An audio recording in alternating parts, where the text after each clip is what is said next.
RTGA, mieux qu'une chaîne, un monde.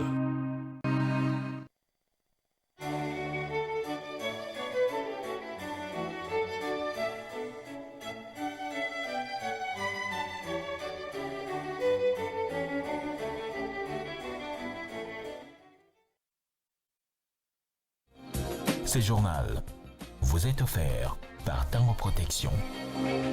Illico Cash, ma banque mobile.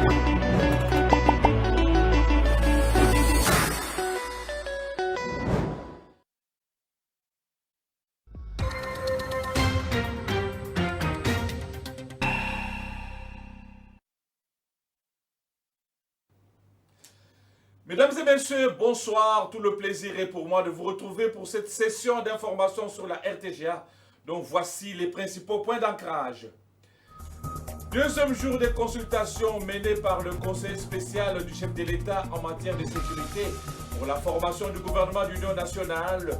Jean-Pierre Bemba, reçu à ce sujet, réserve la primeur de ses idées au chef de l'État. Néanmoins, il affirme la nécessité d'une cohésion nationale afin de recouvrer l'intégrité du territoire national.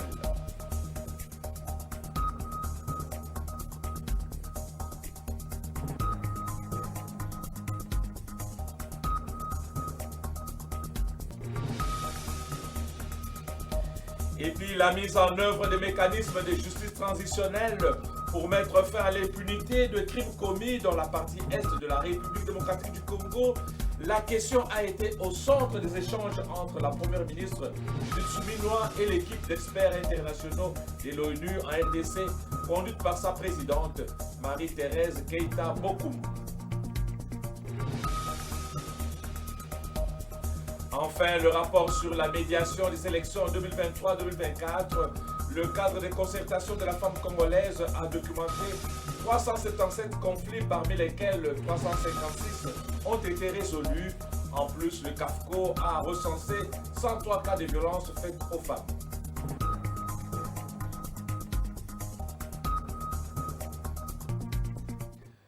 Comme annoncé, 5 chefs d'État africains sont désignés comme facilitateurs dans la crise qui secoue l'Est de la République démocratique du Congo. C'est la principale résolution du deuxième sommet conjoint de la communauté de l'Afrique de l'Est, EAC, et de la communauté de développement de l'Afrique australe, SADC, tenu lundi dans la soirée par visioconférence. Il s'agit de Olusegun Obasanjo, ancien président du Nigeria, Uhuru Kenyatta, ancien président du Kenya, Kalema Motlanthe, ancien président de l'Afrique du Sud, Catherine Samba Panza, ancienne présidente de la République centrafricaine, et Saleh Work Sédé, ancien président de l'Éthiopie. Ce groupe de facilitateurs désignera à son tour un médiateur qui va remplacer le président angolais, João Lourenço, qui s'est retiré de la médiation dans le conflit qui oppose la RDC et le Rwanda, évoquant ces nouvelles fonctions du président en exercice de l'Union africaine. Entre-temps, sur le terrain, le retrait annoncé par le M23 de Walikale Centre pour laisser la chance aux négociations semble ne pas être respecté. Le groupe rebelle soutenu par le Rwanda continue à marquer sa présence dans cette cité. Et puis, le conseiller spécial du chef de l'État en matière de sécurité a poursuivi ce mardi ses consultations politiques pour la formation du gouvernement d'union nationale. Désiré Cachemire Kolongele a reçu ce mardi Jean-Pierre Bemba dans sa casquette de membre du Présidium de l'Union sacrée.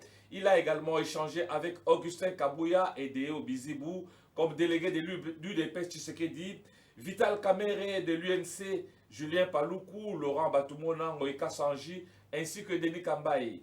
Au sortir de leurs entretiens, Jean-Pierre Bemba a affirmé la nécessité de la cohésion nationale en cette période de guerre afin de recouvrer l'intégrité du territoire national. Suivez. Bien, je suis venu répondre donc à l'invitation du Conseil spécial du chef de l'État en matière de sécurité, qui a suivi dans les instructions du président de la République, qui était de consulter en vue de la formation d'un gouvernement de large union nationale. Ce qui est important, ce que nous avons discuté, bien sûr, je laisse ça à la primeur du Conseil spécial de faire, bien sûr, son rapport au chef de l'État, mais les objectifs qu'on veut atteindre, c'est l'unité du pays, c'est la cohésion nationale, c'est que nous puissions défendre la même idée, nous tous, la population congolaise, les hommes politiques, la société civile, que l'intégrité territoriale de notre pays, la souveraineté de notre pays, l'indépendance de notre pays, ce sont des principes qui sont non négociables.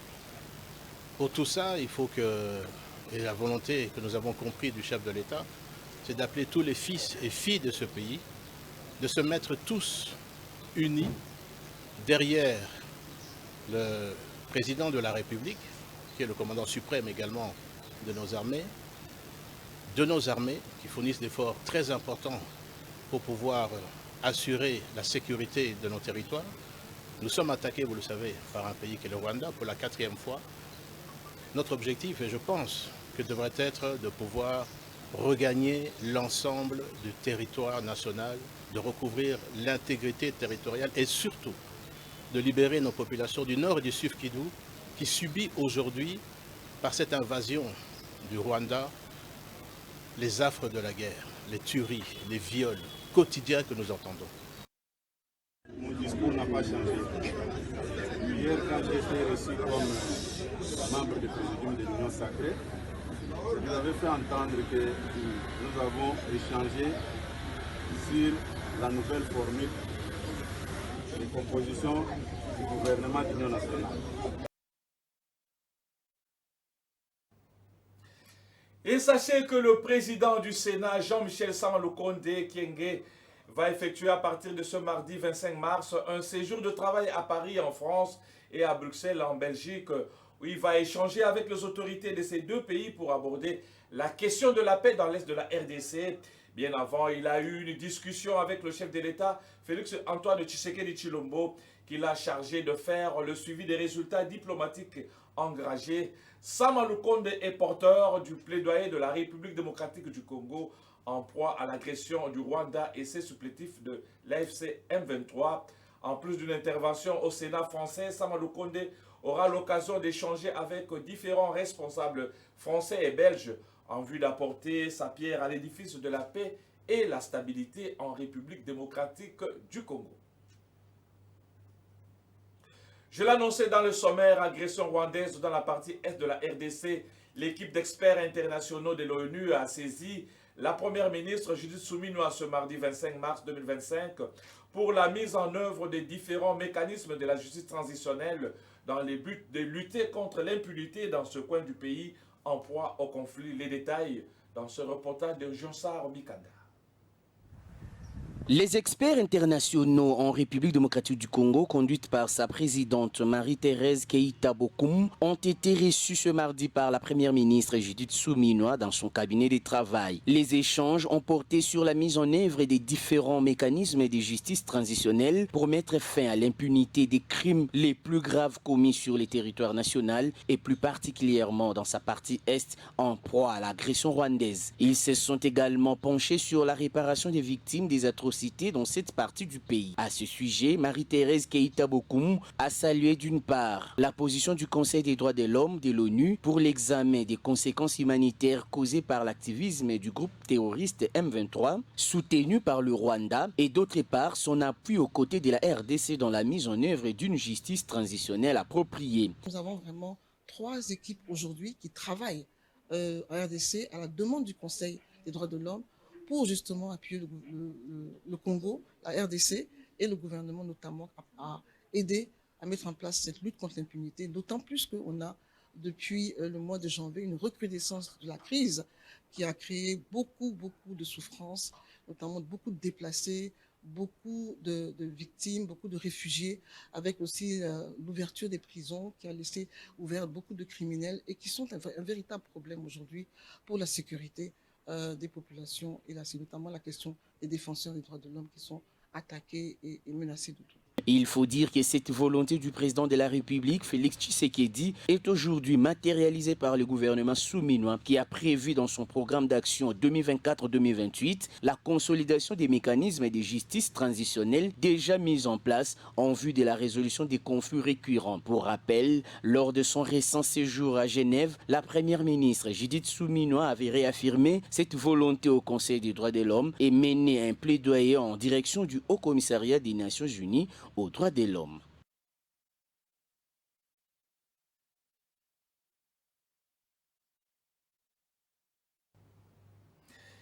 Et dans le cadre des activités liées au mois de mars dédié aux droits de la femme, le ministère du Genre, Famille et Enfants a organisé le lundi 24 mars 2025 une matinée d'échange avec les étudiants de l'Université de Kinshasa sous le thème « Femmes, paix et sécurité ».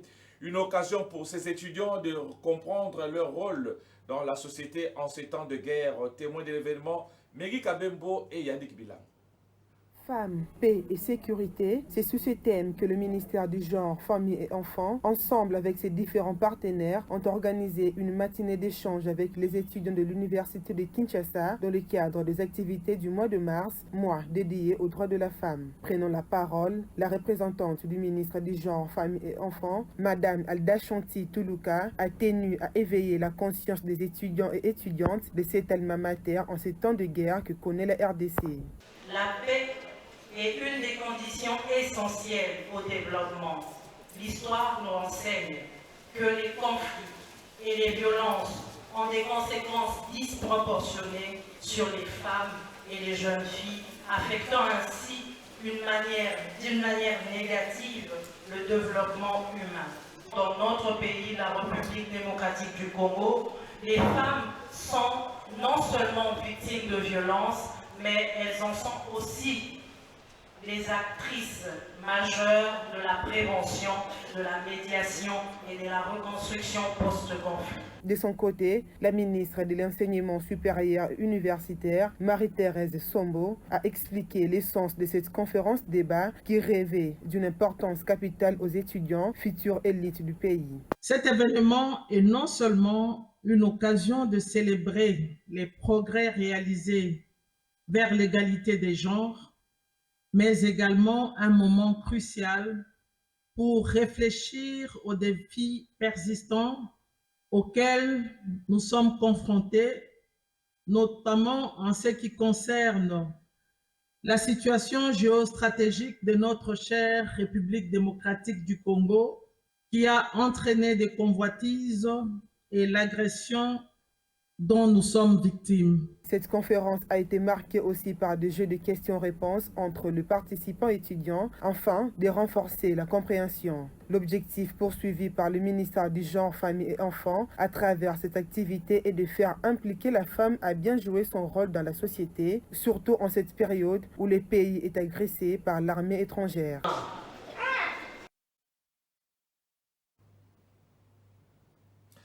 Dans l'entretemps, la situation humanitaire plutôt reste préoccupante dans la région du Sud Kivu. Conséquence, les besoins médico-humanitaires augmentent pour les populations touchées par le conflit dans la partie est du pays.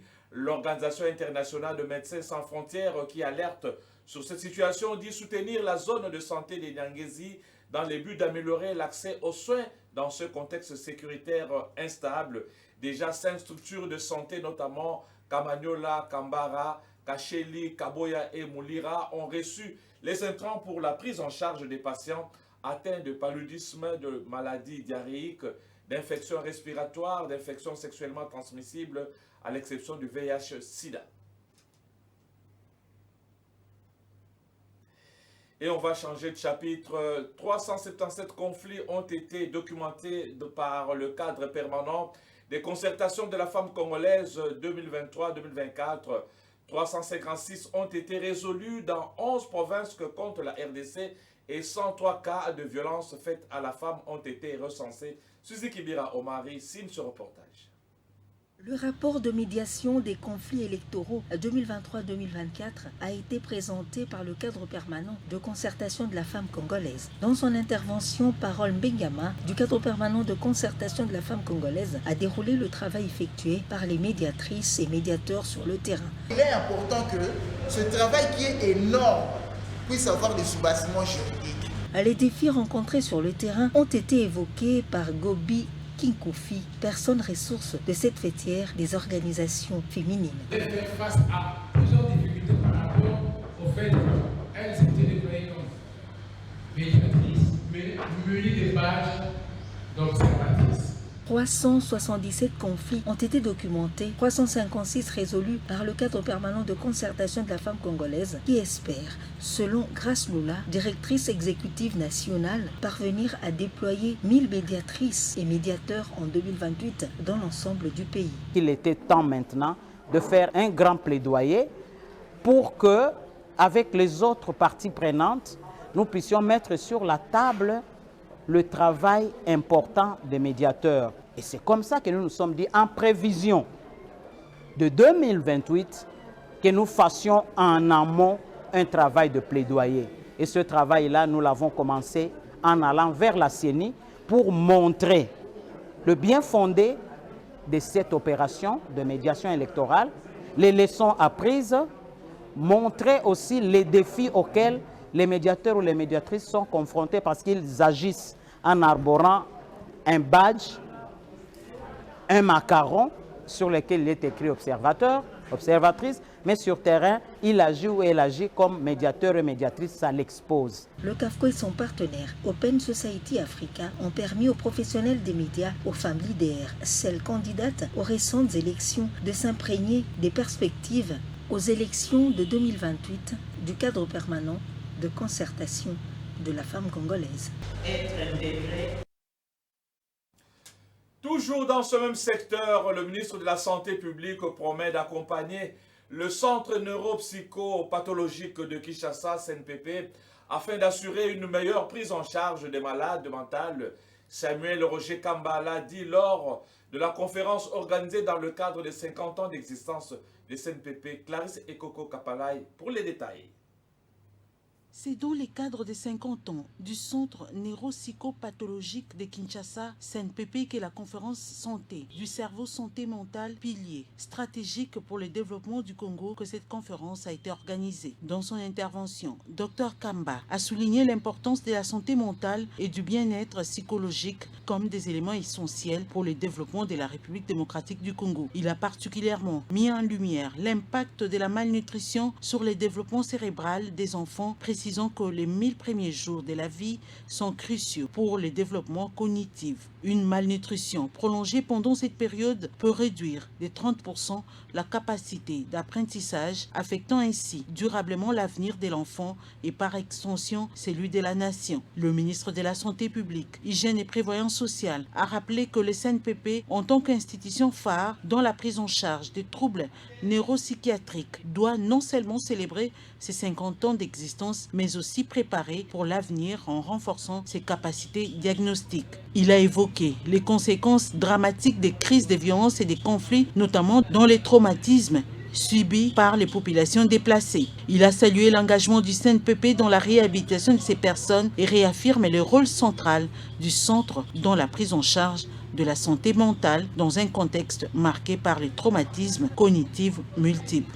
Le ministère de la Santé, lui, s'engage pour que le fonctionnement du CNPP, notamment la capacité à faire le diagnostic, soit au rendez-vous. Et je pense que c'est la première chose que nous pouvons faire pour nous remémorer des efforts que nos anciens ont fait pendant 50 ans pour que le centre perdure. La formation de nos prestataires de soins est d'une importance capitale. Le docteur Roger Nkamba a exprimé la reconnaissance et le soutien du gouvernement congolais au CNPP, soulignant ainsi que l'État s'engage à fournir les ressources nécessaires pour garantir le bon fonctionnement de ces centres.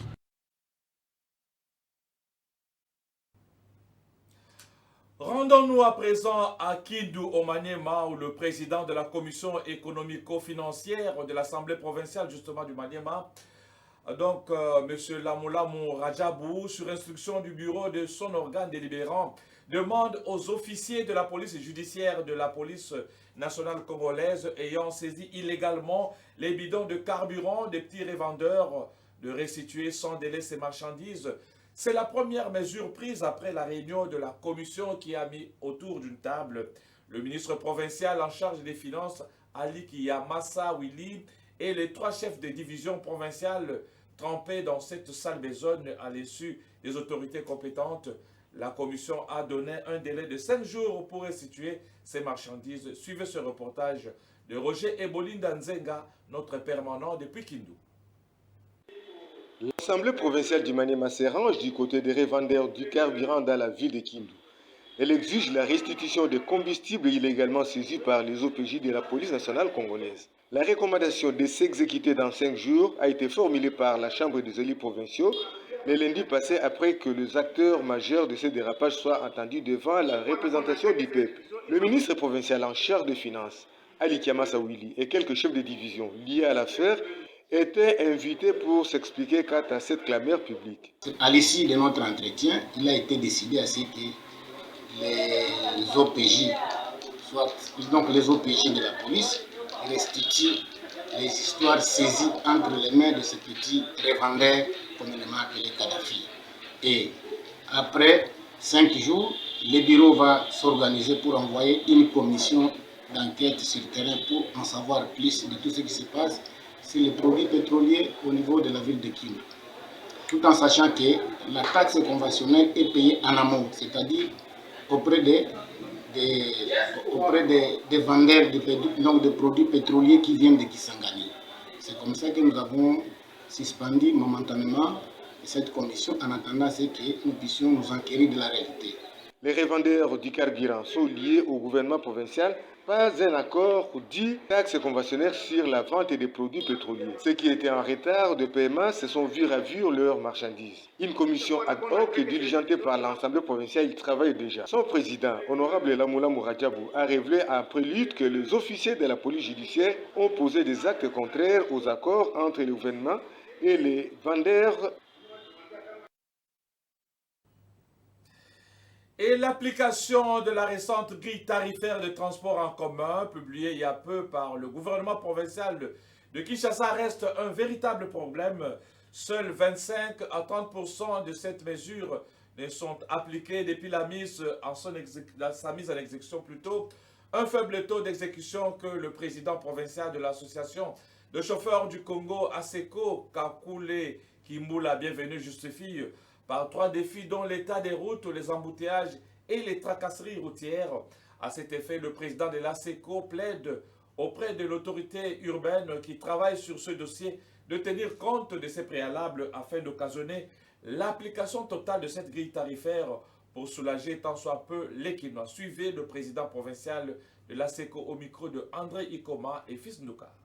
D'abord, ce que les Congolais doivent savoir par rapport à l'application de la grille tarifaire. Aujourd'hui, nous sommes à une application de 25 à 30% de la grille tarifaire. Et pourquoi nous sommes à ces pourcentages trop faibles? C'est parce qu'il y a eu des contraintes. Et les contraintes étaient discutées avec le ministre provincial du transport, M. Bob, à qui il nous avait promis des résolutions quant à ces. Maintenant, il y avait l'autre volet où l'homme chauffeur aussi devrait regarder comment mener sa contribution dans le sens où il devrait afficher les prix ainsi que les tronçons qu'il est en train de parcourir à ces moments-là, à l'instant même. Et tout cela, bien entendu, il y avait quelques contraintes, il y a fera ce que ça soit appliqué, mais quelques lenteurs du côté gouvernement provincial, c'est ce qui avait caractérisé cela. Mais de notre côté, État qui est ASECO, nous sommes toujours dans la cadence, en train de sensibiliser et en train de faire le mieux de possible à notre niveau pour essayer un peu de rentrer toujours la grille tarifaire en application, malgré le problème de l'état de la route qui s'impose et malgré les embouteillages qui sont là, qui créent aussi de contraintes majeures pour l'application de cette grille tarifaire. Mais l'autorité, bien entendu, il est au courant et informé de tout cela, et aussi même au niveau des tracasseries, afin que ces 3 volets soient quand même aussi touchés et soulagés, afin que quand même la population quinoise puisse vaquer librement à ses occupations. Parce que ça fait du mal. Pour prendre 6 heures du temps dans les transports, ça gêne et ça perturbe beaucoup de choses. Le message que je lance aux chauffeurs est que tous, nous devons nous aimer État que Congolais. Nous devons regarder comment être juste et comment aussi être loyal par rapport au métier que nous voulons. Ces métiers-là, c'est de conduire. Et des maisons d'habitation et parcelles emportées, de routes abîmées, des érosions formées. C'est l'image que présente actuellement la ville de Mbujimaï, précisément dans le quartier Bonzola 2, dans la commune de Dibindi, au Kasaï oriental. Les pluies qui s'abattent presque chaque 2 jours causent des dégâts matériels très importants. Clarisse Ekoko Kapalai pour les détails.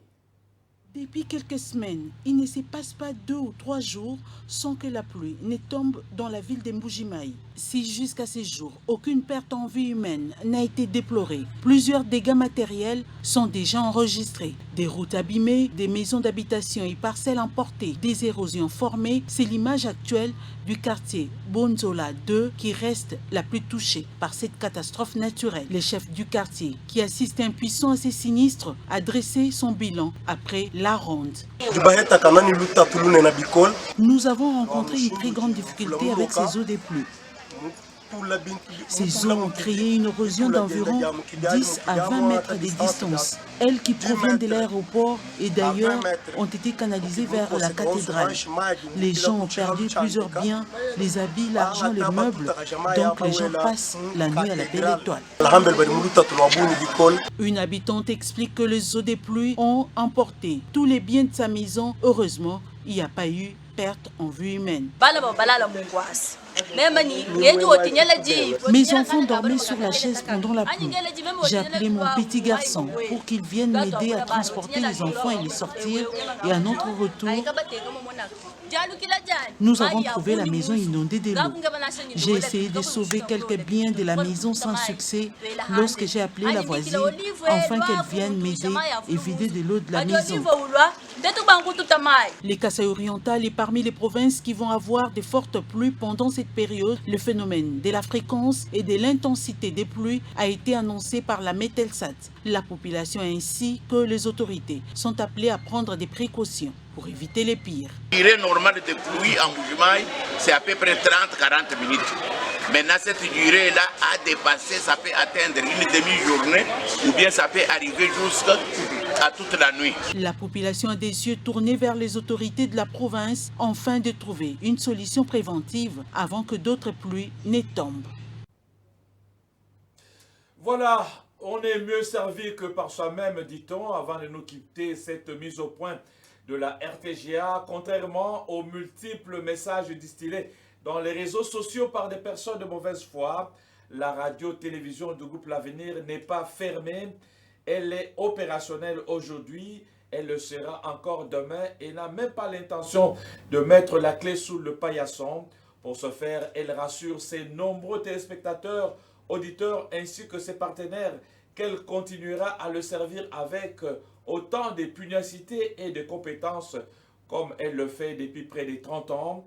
En tant qu'entreprise de presse privée, elle s'adapte aux réalités socio-économiques du pays, ce qui la contraint à entrevoir une restructuration à l'interne pour plus d'efficacité. Ce message est signé par la direction générale de la RTGA. Voilà, avant de boucler complètement la boucle, on va rappeler les principaux points d'ancrage de cette session d'information. Deuxième jour des consultations menées par le conseiller spécial du chef de l'État en matière de sécurité pour la formation du gouvernement d'Union nationale. Jean-Pierre Bemba, reçu à ce sujet, réserve la primeur de ses idées au chef de l'État. Néanmoins, il affirme la nécessité d'une cohésion nationale afin de recouvrer l'intégrité du territoire national.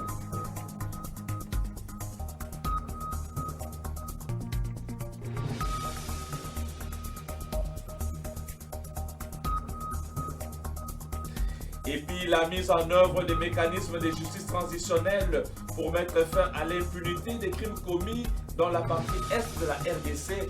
La question a été au centre des échanges entre la première ministre Judith Suminwa et l'équipe d'experts internationaux de l'ONU en RDC, conduite par sa présidente Marie-Thérèse Keïta Bokoum.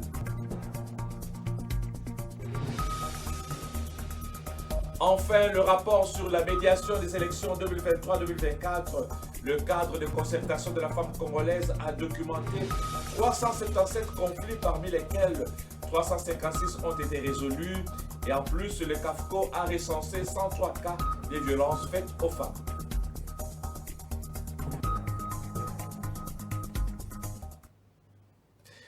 Et voilà, mesdames et messieurs, tout est bien qui finit bien. C'est la fin de cette grande édition du journal télévisé.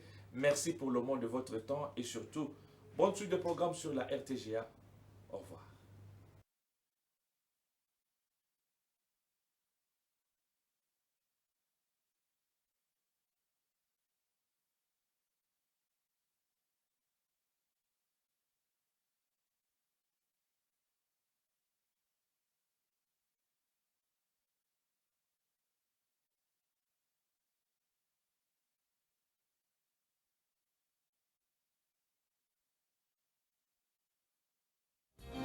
Ce journal vous a été offert par Tango Protection.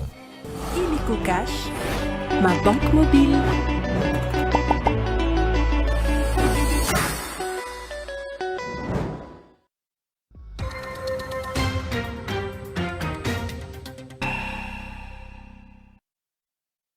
RTGA, mieux qu'une chaîne, un monde.